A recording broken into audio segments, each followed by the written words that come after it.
ഒരാളുടെ ജീവിതത്തിലെ തകർച്ചയും പരാജയവും വേറെ കുറേ ആളുകൾക്ക് അതൊരു തമാശയാണ്.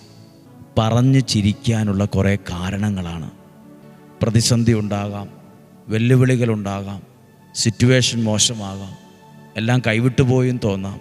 പക്ഷെ ഇങ്ങനെയുള്ള സാഹചര്യത്തിൽ പിറുപിറുക്കുന്നതിന് പകരം, സ്വയം ശപിക്കുന്നതിന് പകരം, ഞാൻ ചാകും, ഞാൻ മരിക്കുമെന്ന് പറയുന്നതിന് പകരം ദൈവത്തിലേക്ക് അടുക്കുവാണെങ്കിൽ, ദൈവത്തിലേക്ക് ആശ്രയിക്കുവാണെങ്കിൽ ഒരു പുതിയ തിളക്കത്തോടെ ഉയർത്തെഴുന്നേൽക്കാൻ ദൈവം സഹായിക്കും. നമ്മൾ പ്രാർത്ഥിച്ച പ്രാർത്ഥനയൊന്നും വെറുതെ ആകില്ല.